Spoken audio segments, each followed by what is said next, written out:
माता पार्वती ने भगवान शिव से पूछा, क्या संभोग जीवन के लिए जरूरी है?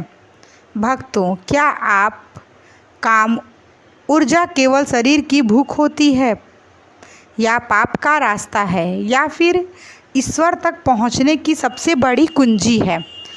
जब माता पार्वती ने कैलाश की शांति में महादेव से यह प्रश्न पूछा तो स्वयं काल भी थम गया।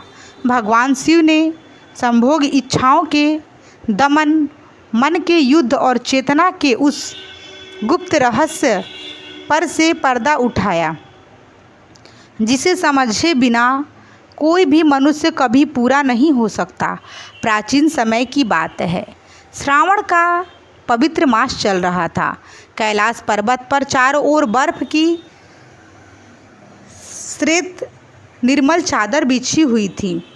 संध्या की लालिमा धीरे धीरे बर्फ की चोटियों पर अपने रंग बिखेर रही थी। चारों ओर एक ऐसा मौन था जिसमें सृष्टि के ध्वनि स्पष्ट सुनी जा सकती थी। देवों के देव महादेव भगवान शिव अपने ध्यान से बाहर आकर शांत मुद्रा में विराजमान थे। उनकी बंद आँखों की कोर में अनंत करुणा का महासागर बह रहा था। संपूर्ण सृष्टि की जननी माता पार्वती जगत के जीवों के कष्टों और उनके भ्रमों को देखकर अत्यंत द्रवित थीं। वे महादेव से के निकट आईं और उनके चरणों में प्रणाम करके बैठ गईं। माता पार्वती ने अत्यंत विनम्र परंतु गंभीर स्वर में कहा, हे महादेव, हे त्रिलोकीनाथ, आप तो काल के ही काल और महाकाल भी हैं और संपूर्ण सृष्टि के परम ज्ञान के स्रोत हैं। आज मेरे मन में इस संसार के जीवों के कल्याण के लिए एक अत्यंत गुण और रहस्यमय प्रश्न उमड़ रहा है। हे प्रभु, मनुष्य का जीवन इतना अद्भुत और अनोखा है, परंतु फिर भी वह पूरी जिंदगी एक अजीब से खालीपन, भय और अपराध बोध में बीता देते हैं। यदि मैं आपसे कहूं कि दुनिया का सबसे बड़ा रहस्य किसी दूर पहाड़ की गुफा में नहीं छिपा, किसी प्राचीन मंदिर के गर्भगृह में नहीं छिपा, बल्कि मनुष्यों के अपने भीतर धड़क रहा है, तो क्या संसार इस पर विश्वास करेगा? हे स्वामी, जिस शक्ति से इस पृथ्वी पर जीवन जन्म लेता है, जिस शक्ति से प्रेम, कला, संगीत, कविता और ध्यान जन्म लेते हैं, उसी शक्ति को लेकर मनुष्य जीवन भर डर डर कर क्यों रहता है? क्या संभोग और काम ऊर्जा जीवन के लिए वास्तव में आवश्यक है? यदि यह प्रकृति की ही रचना है तो फिर क्यों बचपन से ही मनुष्यों को यह सिखाया जाता है कि यह छिपाने की चीज़ है? क्यों इसे पाप मानकर इसके नाम पर मनुष्यों के भीतर अपराध बोध पैदा किया जाता है? क्या इस डर से मनुष्यों को उसके वास्तविक स्वरूप से दूर कर दिया है?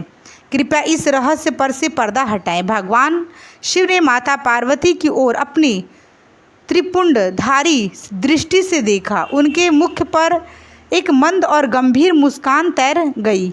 भगवान शिव ने बोला, प्रारंभ किया है हे प्रिय उमा, हे जगदम्बा, तुमने आज वह प्रश्न उठाया है जो युगों युगों से मनुष्यों की चेतना को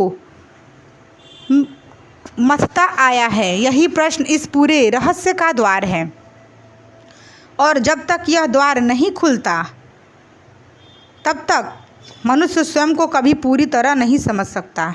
हे पार्वती, जरा विचार करो, यदि इस पृथ्वी पर एक भी जीव न होता, न पंछी होता, न पेड़, न फूल, न मनुष्य, केवल एक शांत निर्जीव संसार होता, फिर अचानक कहीं दो शक्तियाँ मिलती हैं, शिव और शक्ति, और पहली बार जीवन सांस लेता है। यहीं से सृष्टि मुस्कुराती है। सोचो कितना अद्भुत है यह कि दो अलग अस्तित्व मिलकर एक तीसरे अस्तित्व को जन्म देते हैं। ये केवल शरीर की साधारण सी घटना नहीं है, यह इस संपूर्ण ब्रह्मांड की सबसे गहरी और पवित्र प्रक्रिया है।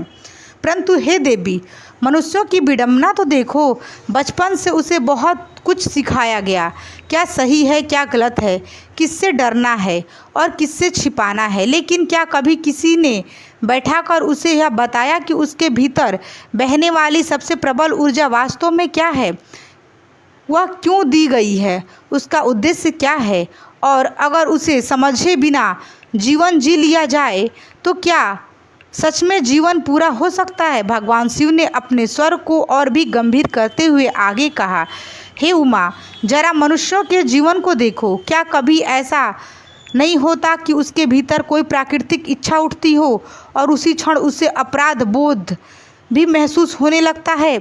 उसके भीतर दो आवाज़ें गूंजती है। एक आवाज़ कहती है यह स्वाभाविक है, यह प्राकृतिक है, और दूसरी आवाज़ तुरंत चिल्लाती है, नहीं, यह गलत है, यह पाप है। यहीं से संघर्ष शुरू होता है, बाहर नहीं, इंसान के भीतर। इंसान का सबसे बड़ा युद्ध किसी दूसरे से नहीं होता, अपने ही मन से होता है। और जिस दिन मन अपनी ही प्राकृतिक ऊर्जा से लड़ने लगता है, उसी दिन जीवन की सहजता खो जाती है। परंतु क्या प्राकृतिक कभी गलती करती है पार्वती? क्या सूरज गलती से उगता है? क्या नदी गलती से बहती है? क्या बीज गलती से वृक्ष बनता है? अगर नहीं तो फिर वह शक्ति जिसके बिना इस धरती पर एक भी जीव जन्म नहीं ले सकता, वह गलत कैसे हो सकती है। माता पार्वती ने शिवजी के वचनों को आत्मसात करते हुए अत्यंत ध्यान से सुना और कहा, हे स्वामी, आपकी वाणी सत्य की प्रत्यक्ष अनुभूति है, परंतु यदि यह ऊर्जा इतनी पवित्र है तो फिर मनुष्य इसके प्रभाव से परेशान क्यों रहता है? क्यों एक व्यक्ति इसके सामने बेवश हो जाता है और दूसरे बेचैन? भगवान शिव ने उत्तर दिया, हे प्रिय, समस्या ऊर्जा में नहीं, दिशा और समझ के अभाव में है। अधिकांश लोग पूरी जिंदगी उत्तर खोजते रहते हैं, लेकिन सही प्रश्न पूछना ही भूल जाते हैं। वे केवल इतना जानते हैं कि इच्छा आई तो या तो उसे तुरंत पूरा कर दो या फिर उसे बालपूर्वक दबा दो। लेकिन क्या जीवन केवल इन्हीं दो रास्तों तक सीमित है? क्या कोई तीसरा मार्ग भी है? सोचो, जब एक बीज मिट्टी के भीतर पड़ा होता है तब उसके पास दो ही विकल्प नहीं होते कि या तो वह वहीं सड़ जाए या तुरंत वृक्ष बन जाए। बीज पहले भीतर बदलता है, धीरे धीरे शांत होकर अदृश्य रूप से, और फिर एक दिन वही परिवर्तन बाहर विशाल वृक्ष के रूप में दिखाई देता है। मनुष्य की ऊर्जा भी कुछ ऐसी ही है। यदि उसे केवल दबाया जाए तो वह भीतर सड़ने लगती है और प्राकृतिक बन जाती है। यदि उसे केवल भोग में अंधाधुन खर्च कर दिया जाए तो वह जीवन शक्ति को जल्दी समाप्त कर देती है। परंतु यदि उसे समझ लिया जाए तो वही ऊर्जा जीवन का सबसे बड़ा आध्यात्मिक परिवर्तन बन सकती है। लोग ऊर्जा को दुश्मन मान लेते हैं, जबकि ऊर्जा कभी दुश्मन नहीं होती है। कल्पना करो, तुम्हारे हाथ में एक जलता हुआ दीपक है। यदि उसकी लौ को हाथ से बुझा दोगे तो तुम्हारी हथेली जलेगी और अंधेरा हो जाएगा। यदि उसी लौ को बिना छप्पड़ के पास ले जाओगे तो पूरा घर जल जाएगा। लेकिन यदि उसी लौ को समझकर सही स्थान पर रख दोगे तो वही आग पूरे घर को रोशनी से भर देगी। ऊर्जा भी बिल्कुल ऐसी ही है, न वह अच्छी है न बुरी है, वह केवल शक्ति है। फिर माता पार्वती हाथ जोड़कर बोली, हे नाथ, इस बात को मनुष्यों के धरातल पर समझने के लिए कृपा कोई ऐसी कथा सुनाइए जिससे यह स्पष्ट हो सके कि मनुष्य इस अद्भुत में कैसे फंसे हुए हैं और कैसे इन्हें निकाला जा सके, कैसे इससे बाहर निकल सके। भगवान शिव ने मंद मुस्कान के साथ कथा का आरंभ किया। हे देवी सुनो, प्राचीन काल में आर्यावर्त के सुंदर और समृद्ध राज्य के राजकुमार सत्यकाम रहता था। सत्यकाम शौर्य गुण संपन्न था अत्यंत सुंदर, बलवान और शास्त्र का विद्वान में निपुण। परंतु जब सत्य युवा अवस्था में पहुंचा तो उसके भीतर यौन और काम ऊर्जा का अत्यंत प्रचंड वेग उठने लगा। वह उस ऊर्जा के वशीभूत होकर दिन रात केवल काम वासना और भोग विलास में डूब गया और राज्य की विभिन्न वेश्याओं के महलों में जाकर रहने लगा। राजा रानी ने उसकी आदत सुधारने के लिए उसका विवाह पड़ोसी राज्य की अति रूपवती राजकुमारी तारा से करवा दी। कुछ समय तो वो तारा के साथ खुश रहता, लेकिन अति सुंदर तारा के गर्भवती होते ही वह उसे छोड़ राज्य के विभिन्न वेश्याओं के कोठों पर जाने लगा। उनके साथ काम कीड़ा में पूरी तरह लीन हो गया और सुंदर तारा को भूल गया। उसका पूरा जीवन केवल शारीरिक सुख, मदिरा और काम वासना का अड्डा बन गया। अपने कुल के चिराग और होने वाले राजा को इस प्रकार वासना के दलदल में डूबते देखकर उसके माता पिता यानी राजा और रानी अत्यंत दुखी और चिंतित रहने लगे। उनका हृदय अपने पुत्र की इस दुर्दशा पर रोता था। अतः एक दिन राज्य के कुल गुरु ने राजकुमार की इस अधोगति को देखा। उनका क्रोध सीमा पार कर गया। उन्होंने सत्यकाम को अपने आश्रम में बुलाया और भरी सभा में अत्यंत कठोर एवं क्रूर शब्दों में उसे धिक्कारा शुरू कर दिया। कुलगुरु बोले, धिक्कार है तुम पर सत्यकाम, सत धिक्कार है। तुम एक महान और पवित्र राजवंश की संतान हो, परंतु तुम्हारा आचरण किसी नीच और पतित प्राणी से भी गया बीता है। तुम दिन रात वेश्याओं के साथ उस घिनौने अपवित्र काम क्रिया में अंधे होकर डूबे रहते हो। सुन लो सत्य काम, यह काम क्रिया पूरी तरह से गलत, नीच और नरक का द्वार है। यह गलत आचरण तुम्हारे विनाश का कारण बनेगा। जिस शरीर और चेतना को तुम्हें धर्म तथा राज्य की रक्षा में लगाना चाहिए, उसे तुम वासना के कीचड़ में घसीट रहे हो। तुम राजा बनने के लायक नहीं, तुम तो पशुओं से भी बदतर हो। गुरु के इन अत्यंत कड़वे, तीखे और अपमानजनक वाणों ने सत्यकाम के हृदय को छलनी कर दिया। उनके शब्दों से सत्यकाम के मन में यह बात पत्थर की लकीर की तरह बैठ गई।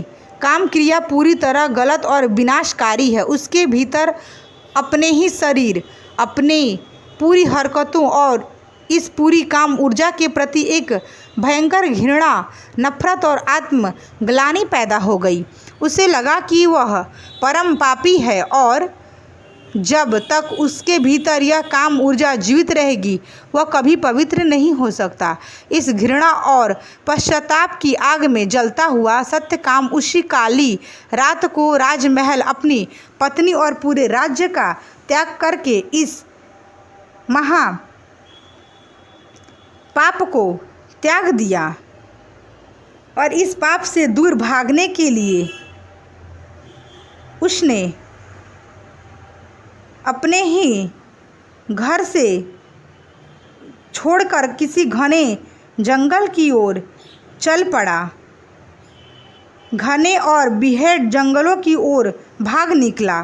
फिर भगवान शिव ने आगे सुनाना प्रारंभ किया। हे उमा, राजमहल के सुखों और अपनी रूपवती पत्नी को छोड़कर राजकुमार सत्यकाम घने बिहड़ जंगलों में पहुंच गया। उसके मन में केवल एक ही धुन सवार थी, मुझे अपने भीतर बहने वाली इस काम वासना और शारीरिक ऊर्जा को पूरी तरह नष्ट कर देना है। उसने कठोर हठ योग और उत्पीड़न का मार्ग चुना। भीषण सर्दियों में जब हड़कंप देने वाली हवाएं चलती, वह शीतल नदियों के जल में घंटों गले तक डूबकर खड़ा रहता ताकि शरीर की गर्मी और ऊर्जा शांत हो जाए। वह कड़कड़ाके कि धूप में भी नंगे पांव तपती चट्टानों पर बैठ जाता। उसने भोजन की मात्रा इतनी घटा दी कि उसका बालिष्ठ शरीर धीरे धीरे हड्डियों का ढांचा बनने लगा। जब भी उसके मन में कामवासना या भोग का कोई विचार उठता, वह स्वयं को शारीरिक दंड देता। वह कांटों की झाड़ियों पर लेट जाता, अपने शरीर पर कोड़े बरसाता।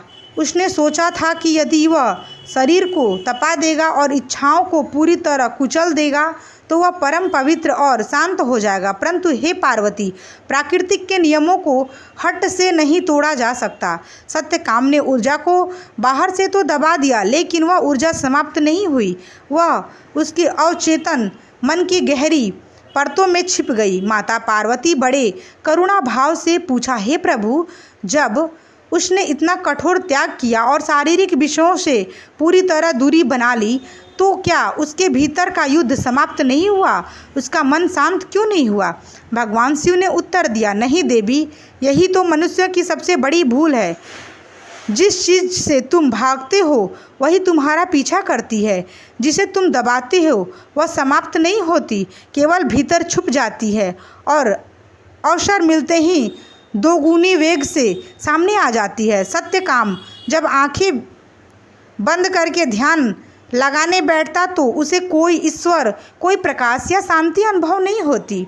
उसकी बंद आँखों के सामने केवल वे ही दबी हुई काम वासना, स्त्रियों के सुंदर रूप और भोग के दृश्य नाचते दिखाई देते, जिन्हें उसने जबरन दबाया था। जब वह अकेले बैठता तो उसका मन भयंकर शोर करने लगता। दबी हुई बातें, पुरानी यादें और अधूरी इच्छाएं सतह पर आने लगी। लोग समझते हैं कि ध्यान कठिन है। असल में ध्यान कठिन नहीं होता, स्वयं से मिलना कठिन है। जब तक यह मुलाकात नहीं होती तब तक इंसान बाहर चाहे कितना भी सन्यासी बन जाए, भीतर से अधूरा ही महसूस करता है। सत्यकाम का स्वभाव बदलने लगा। जो ऊर्जा सहज बहकर प्रेम और करुणा बन सकती थी, वही दबकर क्रोध, चिड़चिड़ापन और क्रूरता में बदलने लगी। वह जरा जरा सी बात पर जंगल के पशु पक्षियों पर क्रोधित होने लगा। जो चेहरा पहले शांत दिखता था, अब उस पर एक भयंकर अशांति और विकृति छा चुकी थी। वह न तो संसार का आनंद ले पा रहा था और ना ही परमात्मा को पा रहा था। वह त्रिशंकु की तरह अधर में लटका गया था। भगवान शिव ने कथा को आगे बढ़ाते हुए कहा, एक संध्या सत्यकाम शांत नदी के तट पर बैठा पानी में अपनी प्रतिबिंब देख रहा था। उसने देखा कि उसका चेहरा कितना सूख गया था। आंखों के नीचे काले घेरे थे और आंखों में अजीब सा डर था। उसने स्वयं से एक प्रश्न पूछा, जैसा कि मूलतः हर इंसान को एक दिन पूछना ही पड़ता है। जरा याद करो, जब तुम बहुत छोटे बालक थे तब तुम्हारे भीतर कोई अपराध बोध नहीं था। तुम हंसते थे, रोते थे, जो महसूस होता था वही व्यक्त कर देते थे। फिर धीरे धीरे समाज ने तुम्हें नियम दिए, यह करो, यह मत करो, ऐसा सोचो, इसे छिपाओ, और देखते ही देखते तुमने अपने वास्तविक स्वभाव के ऊपर एक नया चेहरा, एक मुखौटा पहन लिया ताकि दुनिया तुम्हें धार्मिक और अच्छा समझे। परंतु इस मुखौटे के पीछे असल सत्यकाम कहाँ है? क्या वह जीवित है या मर चुका है? सत्यकाम रोने लगा। उसे एहसास हुआ कि वह पूरी जिंदगी अपनी इच्छाओं से भागता रहा, लेकिन इच्छाएं ही उसे चला रही थीं। वह अपनी इच्छाओं का मालिक नहीं बल्कि उनका दास बन गया था। जैसे एक शक्तिशाली घोड़ा यदि बिना लगाम के हो तो वह सवार को जहाँ चाहे घसीटा ले जा सकता है। सत्यकाम की ऊर्जा भी उसे घसीट रही थी। सत्यकाम निराश के अंतिम छोर पर पहुंच चुका था। उसे लग रहा था कि वह अपने जीवन की बाजी हार चुका है। तभी उसी जंगल में टहलते हुए ऋषि आनंदगिरी वहाँ से गुजरे। ऋषि आनंदगिरी का व्यक्तित्व अद्भुत था। उनके चेहरे पर किसी प्रकार का तनाव नहीं था, न कोई मुखौटा था। उनकी आंखों में एक अगाध शांति और बच्चों जैसी सहजता थी। उन्होंने देखकर ऐसा लगता था मानो वे इस संपूर्ण अस्तित्व के साथ एक होकर जी रहे हो। सत्यकाम दौड़ते हुए ऋषि के चरणों में गिर पड़ा। उसकी आंखों से अश्रुओं की धार बह रही थी। वह गिड़गिड़ाते हुए बोला, हे ऋषिवर, मुझे बचा लीजिए। मैं अपने भीतर की इस काम ऊर्जा और वासना को नष्ट करने के लिए वर्षों से इस जंगल में तड़प रहा हूँ। मैंने सब कुछ छोड़ दिया, शरीर को सुख दिया, परंतु जितना मैं इस ऊर्जा को दबाता हूँ यह उतनी ही भयंकर बनकर मुझे निगलने आती है। क्या काम वासना और संभोग पाप है? क्या इस ऊर्जा के रहते मनुष्य कभी शांत और मुक्त नहीं हो सकता? क्या प्रकृति ने मेरे भीतर यह ऊर्जा देकर कोई भूल की है? ऋषि आनंदगिरी ने सत्यकाम को अत्यंत करुणा से देखा। उन्होंने सत्यकाम के सिर पर हाथ रखा और मंद मुस्कान के साथ कहा, उठो राजन, तुम किसी पाप से नहीं लड़ रहे हो, तुम तो प्राकृतिक के नियमों से लड़ रहे हो। क्या प्राकृतिक कभी गलती करती है? क्या सूरज गलती से उगता है? क्या नदी गलती से बहती है? अगर नहीं तो फिर वह शक्ति जिसके बिना इस धरती पर एक भी जीव जन्म नहीं ले सकता, वह गलत कैसे हो सकता है? तुम बहती हुई नदी के सामने सूखी दीवार खड़ी कर रहे हो, इसीलिए पानी तुम्हारे घर में घुसकर तबाही मचा रही है। तुम ऊर्जा को अपना दुश्मन मान बैठे हो, जबकि ऊर्जा कभी दुश्मन होती ही नहीं है। तुम्हारी समस्या यह ऊर्जा नहीं, तुम्हारी समझ का अभाव है। तुम्हें समझना चाहिए, इससे भागना नहीं चाहिए। भगवान शिव ने कथा आगे सुनाते हुए माता पार्वती से कहा, हे पार्वती, ऋषि आनंदगिरी ने सत्यकाम को अत्यंत प्रेम पूर्वक अपने पास बिठाया। उन्होंने भूमि से एक छोटी सी लकड़ी उठाई और मिट्टी पर एक रेखा खींची और खींचते हुए कहा, हे सत्यकाम, ध्यान से समझो। मनुष्य अपनी जीवन ऊर्जा को लेकर केवल दो ही रास्तों पर दौड़ता आया है। पहला रास्ता है भागो, जहां मनुष्य ऊर्जा का दास बन जाता है। इच्छा आई और उसने बिना सोचे समझे उसे पूरा कर दिया। इससे ऊर्जा क्षीण होती है और अंत में केवल थकान, खालीपन और नया भटकाव हाथ लगता है। दूसरा रास्ता है दमन, जहां मनुष्य डर और अपराध बोध के कारण इच्छा को बलपूर्वक दबाता है, जैसे तुम अब तक कर रहे हो। इससे ऊर्जा भीतर ही भीतर सड़ने लगती है और क्रोध, मानसिक रोग तथा अशांति बनकर बाहर फूटती है। परंतु राजन, अधिकांश लोग यह भूल जाते हैं कि जीवन केवल इन्हीं दो रास्तों तक सीमित नहीं है। इन दोनों के पार एक तीसरा मार्ग भी है, और वह मार्ग है आत्मिक समझ, रूपांतरण का मार्ग। सत्यकाम ने अत्यंत उत्सुकता और आदर से पूछा, हे गुरुदेव, यह तीसरा मार्ग क्या है? कोई ऊर्जा को दबाए भी नहीं और उससे बहे भी नहीं, तो वह उसका रूपांतरण कैसे हो सकता है? तब ऋषि आनंदगिरी ने एक अत्यंत सुंदर दृष्टि दिया।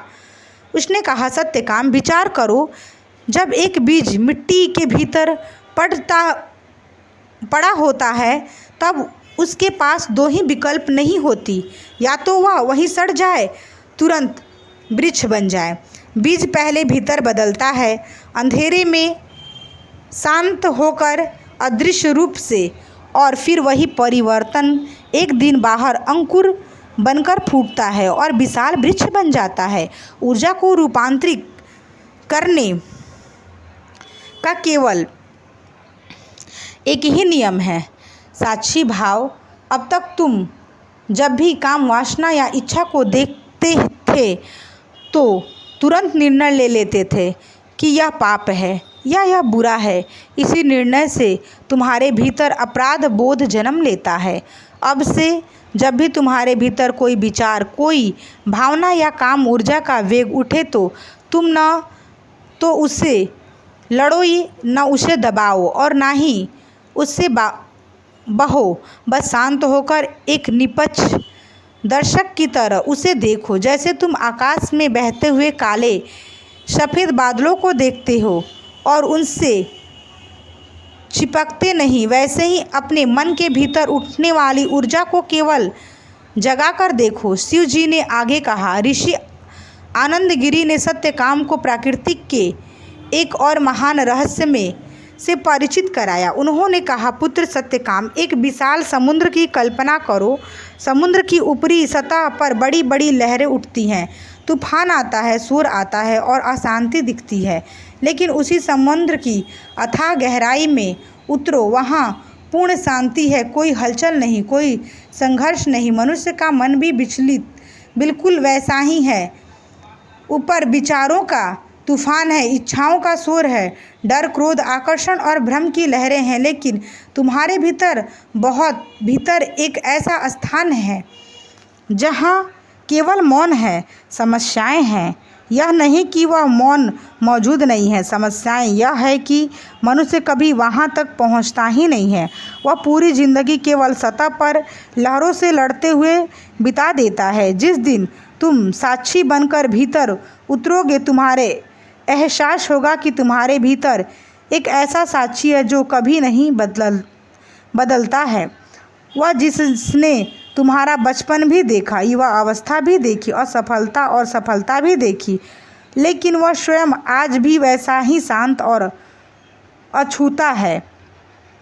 वही तुम्हारा वास्तविक स्वरूप है। भगवान शिव ने माता पार्वती से कहा, हे देवी, ऋषि के इन अमृततुल्य वचनों ने सत्यकाम के भीतर के सारे अंधकार को एक पल में मिटा दिया। उसने ऋषि वर के चरणों में बैठकर साक्षी ध्यान का अभ्यास शुरू किया। अब जब भी उसके भीतर काम ऊर्जा प्रबल संगम उठता, सत्यकाम आंखें बंद कर लेता। वह न तो डरता, न अपराध बोध से भागता। वह केवल उस ऊर्जा को अपने शरीर और मन में बहते हुए शांत होकर देखता। और चमत्कार हुआ। जैसे ही उस ऊर्जा को जागरूकता का स्पर्श मिला, उसकी दिशा बदल गई। वही ऊर्जा जो पहले काम वासना बनकर नीचे के केंद्रों में भटक रही थी, अब साक्षी भाव के कारण रीढ़ की हड्डी से होती हुई ऊपर की ओर उठने लगी। सत्यकाम का चेहरा एक दिव्य आभा से चमकने लगा। उसकी आंखें करुणा और शांति से भर गई। जो ऊर्जा पहले बेचैनी बन रही थी, वही अब ध्यान और समाधि का परम आनंद बन चुकी थी। माता पार्वती यह सुनकर अत्यंत प्रसन्न हुई, परंतु उनके मन में एक और संशय उत्पन्न हुआ। वे बोली, प्रभु, सत्यकाम ने तो जंगल में गुरु के मार्गदर्शन में ध्यान साधना करके अपनी ऊर्जा के रूपांतरित कर लिया, परंतु उस साधारण मनुष्यों का क्या जो जंगल में नहीं जा सकता, जो परिवार, समाज और गृहस्थ जीवन में रहता है, क्या उसके लिए संभोग पाप है? क्या वह गृहस्थ रहते हुए कभी परम सत्य को उपलब्ध नहीं कर सकता? भगवान शिव ने मंद मंद मुस्कुराते हुए पार्वती जी की ओर देखा और बोले, हे उमा, तुमने अत्यंत करुणापूर्वक प्रश्न पूछा है। अब इस कथा का अंतिम और सबसे महत्वपूर्ण सत्य सुनो, जो संपूर्ण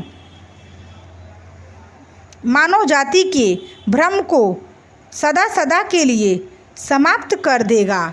तुम इस बात को जरूर ध्यानपूर्वक सुनना। भगवान शिव ने माता पार्वती की ओर अत्यंत प्रेम और करुणा से देखते हुए उत्तर देना आरंभ किया। हे उमा, हे सर्वशरी, सुनो, गृहस्थ जीवन में कोई बंधन नहीं, बल्कि परम सत्य को जानने की सबसे पावन और व्यवहारिक भूमिका है। मनुष्यों का सबसे बड़ा भ्रम यह है कि उसने संसार और परमात्मा को, गृहस्थ और संन्यास को दो विरोधी दिशाएं मान लिया है। हे देवी, यदि यह काम ऊर्जा, यदि यह संभोग पाप या अपवित्र होता, तो क्या यह संपूर्ण प्राकृतिक इसी प्रक्रिया से जन्म लेती? क्या कोई वृक्ष बिना बीज के उग सकता था? क्या कोई पुष्प बिना कलियों के खिल सकती थी? संभोग केवल दो शरीरों का भौतिक मिलन नहीं, जब यह केवल वासना न होकर प्रेम, सम्मान, विश्वास और चेतना के साथ होता है, तो यह दो आत्माओं का एकीकरण बन जाता है। मनुष्य संभोग में जिस सुख और शांति को खोजता है, वह वास्तव में केवल शारीरिक स्पर्श का सुख नहीं होता। उस एक क्षण के लिए मनुष्यों का अपना अहम पूरी तरह मिट जाता है। न कोई अतीत की चिंता रहती है, न भविष्य का डर, न मन का कोई शोर, केवल एक अहम शून्य मौन रह जाता है। उस क्षण में मनुष्य अनजाने में ही अपनी वास्तविक चेतना को छू लेता है, परंतु अज्ञानता के कारण मनुष्य सोचता है कि वह सुख शारीरिक या उस क्रिया में था, इसीलिए वह बार बार शरीर की ओर भागता है। यदि वह ही मनुष्य जागरूकता हो जाए तो वह समझ जाएगा कि असली आनंद शरीर में नहीं बल्कि उस क्षण में मिलने वाले अह के विसर्जन में था। और जब यह समझ आ जाती है तो संभोग भी ध्यान बन जाता है। भगवान शिव ने राजकुमार सत्यकाम की कथा को पूर्ण करते हुए आगे कहा, हे पार्वती, ऋषि आनंदगिरी ने जब देखा कि सत्यकाम के भीतर से सारा अपराध बोध, डर और दमन समाप्त हो चुका है और वह अपनी ऊर्जा का स्वामी बन गया है, तो ऋषि ने उसे अपने समीप बुलाया और कहा, हे सत्यकाम, अब तुम्हारी जंगल की परीक्षा पूर्ण हुई। तुमने अपनी ऊर्जा के रहस्य को समझ लिया।